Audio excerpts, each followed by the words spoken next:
महाराज जी, यदि परिवार का ही कोई शख्स छल कपट झूठ फरेब करे और उसकी वजह से रिश्ते खराब हो रहे हों तो क्या करना चाहिए? शास्त्रों में इसका क्या समाधान है? अब ये देखना पड़ेगा कि वो आपका कौन सा संबंधी परिवार में क्या संबंध लगता है। हर संबंध का एक अपना अधिकार होता है, सबके लिए सार्वजनिक उत्तर नहीं दिया जा सकता। आप किस संबंध से बात कर रहे हो? वो आपका कौन संबंधी है परिवार का? क्या लगता है आपका? भाई।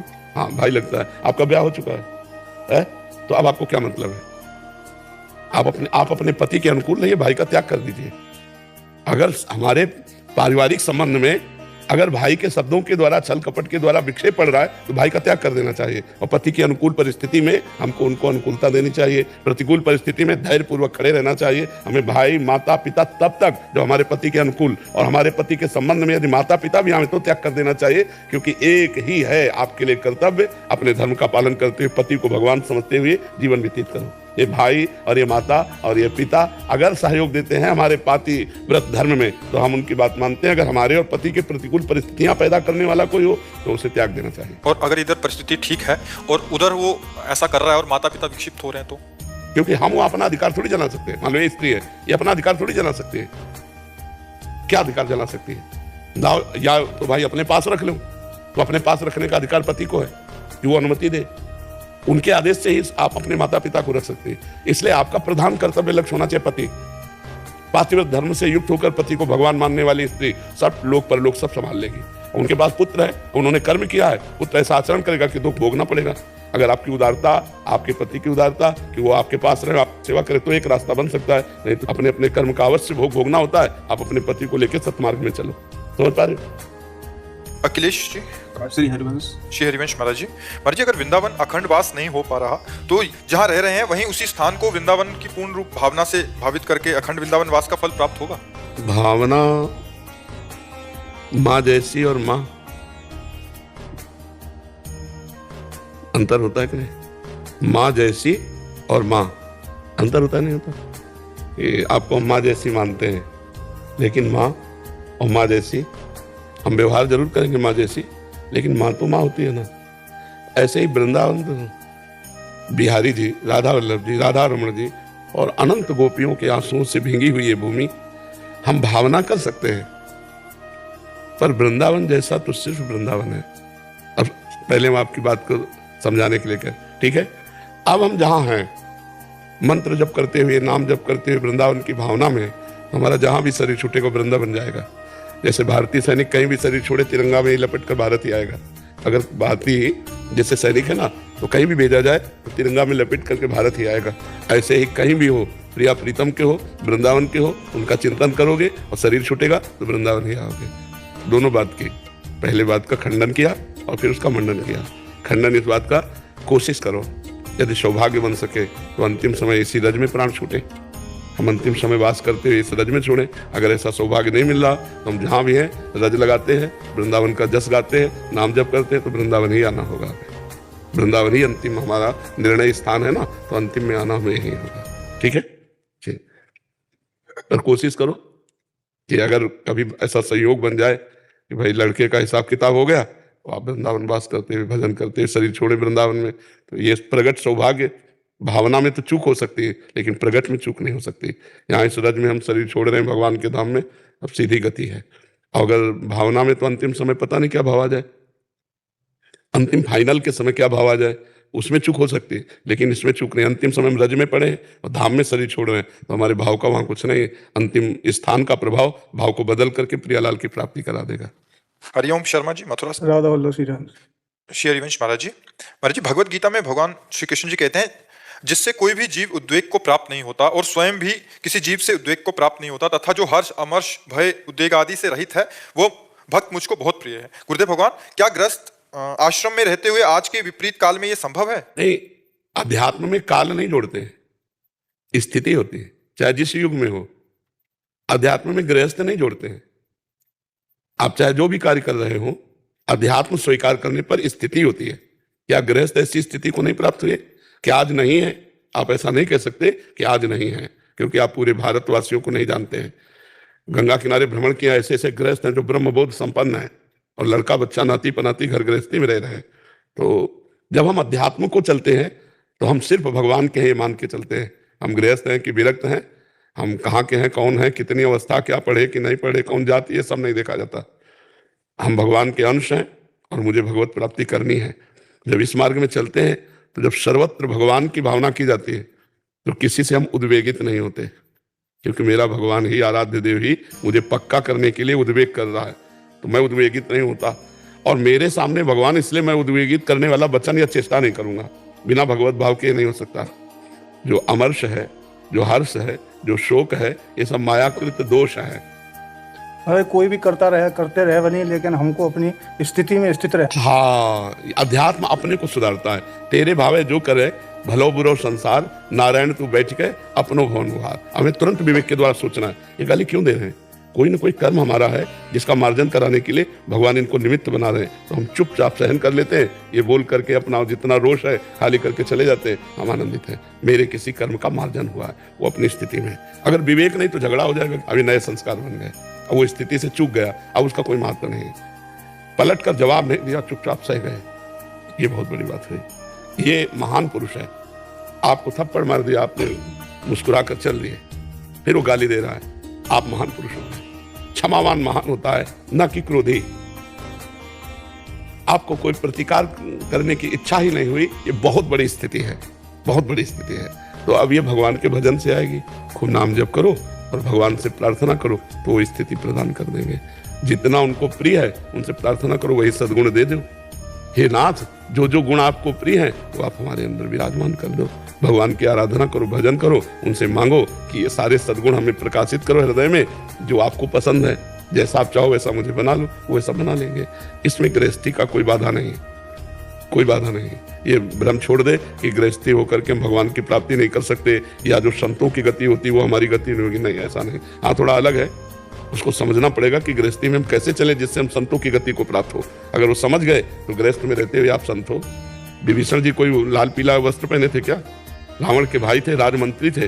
भगवान की शरण में जब आए तो भगवान ने क्या कहा? तुम सारीखे संत प्रिय मोरे। सीधे संत कह रहे हैं, तुम सारीखे संत प्रिय मोरे, धरो देह नहीं आन्य। तुम्हारे जैसे संतों के लिए मैं अवतार धारण करता हूँ। विभीषण जी कोई वेश नहीं धारण किए थे, गृहस्थ में ही थे, पर इतने महान संत कि भगवान शंकर कैलाश से बोल उठे जब रावण ने लात मारी और विभीषण जी सह गए और कहा, तुम पितु सरिस भले ही मोहि मारा, पर राम भजे हित नाथ तुम्हारा। तो कैलाशपति बोल पड़े, उमा संत कह यही बड़ाई, मंद करत जो करत भलाई। वो मंद कर लात मार रहा है, ये उसकी भलाई करे, यही साधुता है। तो दो जगह से प्रमाणित हुआ विभीषण जी संत हैं। एक तो स्वयं भगवान श्री राम ने कहा और एक कैलाशपति भगवान शिव ने कहा, पर विभीषण जी बाहर से कोई संत वेश नहीं धारण किए। तो गृहस्थी में इतने ऊंचे संत हो सकते हैं कि भगवान प्रमाणित कर रहे हैं। तो हमको ये नहीं सोचना कि हम गृहस्थ धर्म में हैं तो हमारी सदगति नहीं हो सकती, हम आध्यात्मिक की ऊंचाई पर नहीं जा सकते, हम संत नहीं कहला सकते। अंदर की स्थिति को संत कहते हैं। अगर अंदर की स्थिति संत है और भेष भी संत है तो क्या कहना है? अगर अंदर की स्थिति नहीं, भेष केवल है तो पाखंड है। अगर आप गृहस्थी में पैंट शर्ट कोट पहने और आप भगवान के चिंतन में और शास्त्र की आज्ञा के अनुसार चलते हैं, आप संत हैं। समझ पा रहे हैं? विवेका जी अम्बाला से। महाराज जी राधे राधे, आपके चरणों में कोटि कोटि प्रणाम। महाराज जी पिछले 2 साल से नियमित आपका सत्संग अपने परिवार के साथ सुन रही हूँ। कठिन परिस्थितियों में आपकी बातों से बहुत प्रेरणा मिलती है व नियमित नाम जप से मन को काफी बल मिलता है। महाराज जी मेरा एक प्रश्न है, हमारे विचारों, भावनाओं और कार्यों मतलब कर्मों के बीच में क्या संबंध है? हम उनके कैसे सामंजस्य बैठा सकते हैं, अर्थात अपनी सोच, भावना और कर्मों में अंतर ना हो जिससे हमारा मन शुद्ध हो सके? तो सुनो, पहले हमारी बुद्धि शुद्ध होनी चाहिए, क्योंकि विचार और भावना ये बुद्धि से ही होते हैं। क्या करना चाहिए, क्या नहीं करना चाहिए, ये निर्णय कौन करता है? बुद्धि। अंतःकरण में 4 है, मन, बुद्धि, चित्त, अहंकार। चित्त उस विषय का चिंतन करता है जो करना है या नहीं करना है। निर्णय बुद्धि देती है कि करना है कि नहीं करना है। करना ही है ऐसा संकल्प मन बनाता है, नहीं करना है ऐसा संकल्प मन बनाता है। और अहंकार मैं करता हूं, ये 4 हैं करण में। हमको पहले बुद्धि शुद्ध करनी है। अगर बुद्धि भगवान के भजन में लगी है तो हमारे विचार निर्णय करने वाली बुद्धि होगी, तो विचार अच्छे होंगे, हमारे भाव सुंदर बनेंगे, हमारे कर्म निषिद्ध नहीं होंगे, सत्कर्म होंगे, विधि पूर्वक कर्म होंगे, भागवतिक कर्म होंगे, पुण्य कर्म होंगे, पाप कर्म नहीं बनेंगे। तो हमें पहले बुद्धि सुधारनी है। यदि हमारी बुद्धि शास्त्र सम्मत चलती है तो सुधरी हुई है, और यदि शास्त्र के प्रतिकूल चलती, मनमानी चलती है तो बुद्धि बिगड़ी हुई है। जिस बुद्धि को मन ने अपने अधिकार में कर लिया वो बुद्धि बिगड़ी हुई है, और जिस बुद्धि ने मन को अपने अधिकार में कर लिया वो बुद्धि सुधरी हुई है। बात समझ लो, जिस बुद्धि को मन ने अपने अधिकार में ले लिया वो बिगड़ी हुई बुद्धि है, और जिस बुद्धि ने मन को अपने अधिकार में ले लिया वो सुधरी हुई बुद्धि है। किसका प्रश्न है, समझ पा रहे आप? हाँ। हर्षदीप यादव जी। महाराज जी आपके चरणों में कोटि कोटि प्रणाम। महाराज जी मुझे कुछ महीने पहले यहाँ से मैंने दिनचर्या लिया और आपकी कृपा बल से वो दिनचर्या चल रही है, परंतु गुरुदेव कुछ समय से मन बहुत उदास रहने लगा है, कुछ भी करना, क्योंकि विषय सेवन करने वाला मन है, अब उसे विषय मिल नहीं रहा, उसे मनमानी करने को मिल नहीं रहा, तो उदास की बात, उसे मारना होगा। मन मारिया तन बस में की ना हुआ भरम, मन को मारना होता है, और मन को मारना बहुत कठिन होता है। निर्विषय करना ही मन को मारना है, गंदी बातों से मन को बचा लेना ही मन को मारना है। अब गंदी फिल्म मोबाइल में देखने को नहीं मिल रही, गंदे आचरण करने को नहीं मिल रहे, मनमानी आचरण करने को नहीं मिले, तो उदास तो हो ही जाएगा वो। तुम्हें इसकी चिंता नहीं करनी, तुम मन थोड़ी हो, तुम भगवान के अंश हो, मन अलग है।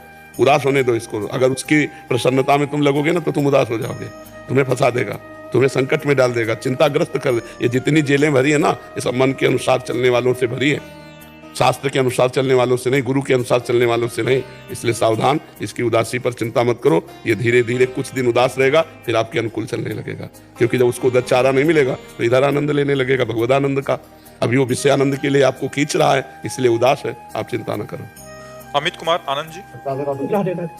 राधे राधे महाराज जी। महाराज जी गुरु कृपा, शास्त्र कृपा और संत कृपा, क्या इन तीनों में कोई अंतर संबंध है? अगर हाँ तो इन्हें कैसे समझे? एक ही बात है, जो संत वाणी है वो गुरुवाणी है, जो गुरुवाणी है वो संत वाणी है। संत और गुरु शास्त्र से बिलग नहीं बोल सकते, तो शास्त्र वाणी, संत वाणी, गुरुवाणी। शास्त्र कृपा, संत कृपा, गुरु कृपा एक ही है, थोड़ा अपनी कृपा अलग है। तीनों कृपा है, आपकी कृपा अपने ऊपर नहीं तो कुछ लाभ नहीं होगा। आपकी अपने ऊपर कृपा है, चाहे संत वाणी मिल जाए या गुरुवाणी मिल जाए या शास्त्र मिल जाए, तो करुणा करके भगवत मार्ग प्रकाशित हो जाएगा। अपनी कृपा की सबसे ज्यादा कमी है। हमारे ऊपर भगवान की कृपा है, हमारे ऊपर संतों की कृपा है, हमारे ऊपर गुरुवाणी जी की कृपा है, पर हमारी कृपा हमारे ऊपर नहीं है। हम अपना कल्याण नहीं करना चाहते, मनमानी आचरण करके हम अपनी दुर्गति कर लेते हैं। ये हम अपने ऊपर कृपा करें कि हम अपने द्वारा अपना उद्धार कर लें। बिना हमारी कृपा के किसी की कृपा हमारे ऊपर काम नहीं करेगी। हम अगर गुरुवाणी को स्वीकार करेंगे, संत वाणी को स्वीकार करेंगे, भगवान की वाणी को स्वीकार करेंगे, तभी तो हमारा कल्याण होगा। नहीं तो बरस तो रहे हैं भगवान भी, संत भी, गुरु भी, लेकिन हम तरस रहे हैं क्योंकि हम उनसे विमुख होकर विषय भोगों में रत हैं। इसलिए हमारी मनमानी जो इच्छाएं हैं, गुरुमानी तो कोई बिरला होता है, मनमानी सब होते हैं। मनमानी हट करके गुरुमानी हो जाए। गुरु लाखों लोग बनाते हैं, लेकिन गुरु की बात कोई बिरला मानता है। गुरु मानने वाले लाखों मिलेंगे, लेकिन गुरु की मानने वाले कोई बिरला हो। जो गुरु की मान लिया वही मुक्त हो गया। मोक्ष मूलम गुरु कृपा, वही कृपा पात्र बन गया। मन वचन कर्म से आदेश का पालन करना ही कृपा पात्र है। तो हम अपने ऊपर कृपा कर ले, सबकी कृपा हमारे ऊपर है, वो सब कृपा एक ही है, और हमारी कृपा हो जाए तो सब कृपा हमारे ऊपर फलीभूत हो जाए। समझ पा रहे हैं आप जी? पवन सैनी जी दिल्ली से। राधे राधे महाराज जी, आपके चरणों में कोटि कोटि प्रणाम। महाराज जी संत, महात्मा, ऋषि और रसिक में क्या भेद है? संत भगवान के सिवा जिसने सब का कर दिया है अंत, उसका नाम संत। जाने संत अनंत समाना। ये जितना नानात्व जगत दिखाई दे रहा है, इसमें जिसने देख लिया कि एकमात्र श्री भगवान के सिवा और कुछ नहीं, और निरंतर चिंतन भगवान का, उसे कहते हैं संत। जो संसार के चिंतन को नष्ट करके भगवान के चिंतन में स्थित है, उसे कहा जाता है संत। समझ रहे हो? और महात्मा, वासुदेवास्वर में तथा महात्मा सुदुर्लभा, जो केवल भगवान को देखता है, न स्त्री न पुरुष न जड़ न चैतन्य, वो महात्मा है। और ऋषि जो शास्त्र प्रणीत आचरण साधन करके गृहस्थी धर्म का भी पालन करते हैं। गृहस्थ धर्म में भी हम सब ऋषियों की संतान है। ऋषियों देखो, कोई याज्ञवल्क्य गोत्र, कोई भरद्वाज गोत्र, कोई सांडिल्य गोत्र, ये सब ऋषि तो हैं जो गृहस्थ धर्म से युक्त होते हुए भी शास्त्र सम्मत ब्रह्मबोध संपन्न है। उन्हें ऋषि कहते हैं। जो निरंतर मंत्रों का मनन करते रहते हैं, उन्हें मुनि कहते हैं। मननशील को मुनि कहते हैं। तो ऋषि, मुनि, संत, महात्मा और भक्त जो भगवान की विशुद्ध भक्ति करते हैं, और रसिक तुम्हें पहचानिए जाके या रस रीति, छिन छिन ही में उपजे लाल लाडली प्रीति। लाडली लाल की प्रीति प्रतिपल जिनके हृदय में उदय हो रही है, उनको रसिक कहते हैं। रसिक बहुत दुर्लभ है। जो प्रिया प्रीतम का प्रेमी मिलना बहुत दुर्लभ। यद्यपि भगवान ने कहा महात्मा मिलना बड़ा दुर्लभ है। जो समस्त जगत को वासुदेव में देखता है, ऐसा महात्मा दुर्लभ है। वासुदेवा सर्वमित सा महात्मा सुदुर्लभा, लेकिन ऐसा महात्मा मिल भी सकता है, लेकिन प्रिया प्रीतम का श्यामा श्याम का प्रेमी ने ही पावनो दुर्लभ, ऐसा रसिक मिलना बड़ा दुर्लभ है। और रसिक मिल गए तो सब बात बन गई, फिर तो ज्ञान प्रेम वैराग्य सब मिल जाएगा। उनकी दृष्टि में, उनकी वाणी में वो पावर है कि हमको संसार रूपी दलदल से उठाकर वो सुदृढ़ भगवत मार्ग में चला नहीं देंगे, दौड़ा देंगे, क्योंकि उनमें पावर, भागवतिक पावर है, उससे हम दौड़ पड़ेंगे। महाराज जी, हमारा भला करने के लिए जो भगवान के पार्षद भेजे जाते हैं उनको भी भगवत प्राप्ति क्यों करनी पड़ती है? क्या भगवत प्राप्ति के बाद वे पार्षद बनते हैं? नहीं, भगवान के द्वारा जो भेजे होते हैं उनको भगवत प्राप्ति नहीं करनी होती, वो भगवत प्राप्ति कराने आते हैं। पर जिस वजह से वो पार्षद बने वो वजह थोड़ी छूट जाएगी। नाम कीर्तन करना, नाम जप करना, भगवान की लीला कथा सुनना, भगवान की लीला कथा गाना, भगवान के लिए प्राण समर्पित करना, यही उनकी साधना थी। अब सिद्ध होकर यही स्वभाव बन गया है, अब उनको भगवत प्राप्ति। जो भगवान के द्वारा भेजे पार्षद है उनको करना नहीं होता, वो तो किए हुए हैं, पर उनका आचरण वही रहेगा जो एक भक्त का आचरण रहता है, क्योंकि इसी से तो सिद्ध हुए थे। समझ पा रहे हो आप? हाँ, उनको कुछ करना नहीं, वो तो पूर्ण हो गए। जिसके पाने के बाद कुछ पाना बाकी नहीं रहता, जिसके जानने के बाद कुछ जानना बाकी नहीं रहता, जिसके देखने के बाद कुछ देखना बाकी नहीं रहता, वो है भगवत प्राप्ति। और जिसको एक बार हो जाती है तो दोबारा थोड़ी प्रयास करना पड़ता है। अब वो तो आनंद लूटे जो भगवत प्राप्त हो गया। समझ रहे बच्चा? दीप